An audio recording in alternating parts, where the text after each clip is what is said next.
consulting job in, and then Thursday night, fly back to Chicago. And after 2 years of that, you kind of get bored of it, although it sounds pretty cool. So by then I decided to go ahead and try the policy and procedure IT audit again.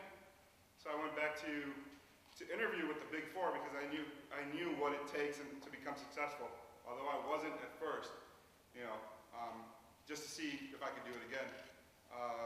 Actually interviewed and applied with Ernst & Young, another one of the Big Four. Was there, actually got a position as an associate in their IT audit practice. So I was doing IT audit for about 9 months or so, and then I discovered this field of forensic accounting. Now, forensic accounting is, of course, let's look at financial statements and see what went wrong, or if someone is misstating something, who's stealing money, things of that nature. I wasn't sure what the accounting side was, but I knew that the IT side was a perfect fit for me. So I kind of explored those options, going into computer forensics, which is something that I do now, which is data analytics, which is looking at spreadsheets and databases of numbers and trying to see what went wrong where. Business consulting, which I did at IBM, but helped me further my career at Ernst & Young, because I was able to interact with that client base and understand where they're coming from. As consultants, you kind of get a bad rap. They usually tell you that you get paid a lot for not knowing anything, which sometimes it's true, sometimes it's not. So I kind of understand that. Was at Ernst & Young for about 2 years. And then unfortunately, with the economy the way it was, I was laid off. And that was a major blow to me as well, because I was doing everything right. I thought I was doing everything right. And unfortunately, when it comes down to it, numbers and cents, dollars and cents don't make sense, if that makes sense. So I was 9 months unemployed, sitting down, listening to President Obama saying, we're going to extend unemployment and stuff like that. That was great news for me, because I was all right, Fortunately for me, through my connections and stuff like that, I was able to secure a job at Deloitte, which Joe mentioned, and now I am an associate in the computer forensics practice.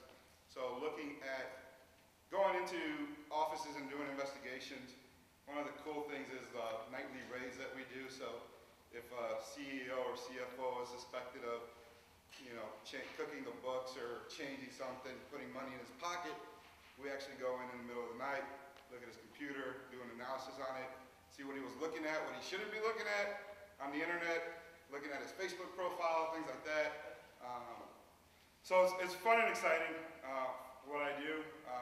We work hand in hand with the forensic accountants, help them with their IT work, which is what I do, things of that nature. One of the most important things for me in order to get where I was is my involvement not only in the community but in school. I was a part of the Latino Association for Business Students at the University of Illinois, and also the Association of Latino Professionals in Finance and Accounting, also known as ALPHA. And that's who I'm representing here today. ALPHA, if a lot of you talk to your mentors or whatnot, you'll know that networking is pretty much your key into whatever profession you want to go into.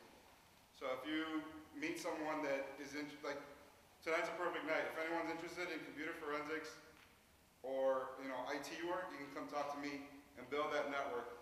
I know people that are heavy in computer forensics or IT audit, or a couple of my friends are CPAs, so I have that connection. You never know when you're going to meet that person that's going to open the doors to meet someone else that can give you that opportunity or that job. So one thing that I want to say is get involved. ALPHA is a non-for-profit organization.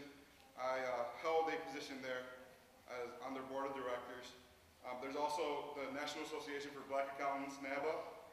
That's a very good organization. And then recently, an Ernst & Young partner actually started Ascend, which is the Asian American kind of accounting and business group. So there's a lot of different clubs or organizations that you can join outside of school, and it helps you because you get to meet those people that you wouldn't have access to on a day-to-day basis. Um, what else can I say? As far as experience in accounting, it's not all sitting at a computer typing up. As Professor said, you actually need people skills. You're constantly interacting with clients on a day-to-day basis to get that information to help you finish your job. And the worst part is going to a client that really doesn't like you because you keep pestering them to get, financial statements, and pretty soon your deadline's right around the corner and you're like, I don't have anything to give you because the client was holding up my information. So it's a very detail-oriented career path, especially if you want to go into the accounting side, CPA. At Deloitte and Ernst & Young, typically what you see is 2 years at an associate level, 3 years at a senior associate level, and you become a manager. Once you become a manager, it's about 4 years.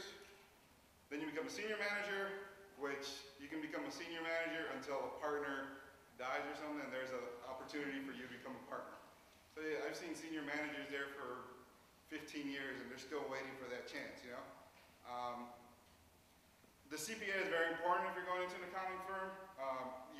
There's a rule in most of the big four that you need to be a manager in order to be, or if you're up for a manager, you need to be a CPA. So you can't be a non-CPA and not go into the manager role. For me, being that I'm not an accountant, I just need some sort of certification. So whether it be the CISA, the Certified Information Systems Auditor, or right now I'm working on EnCase, which is a software used for computer forensics. I just need to get certified in something, and hopefully by the time my tenure comes up to become a manager, I will become a manager.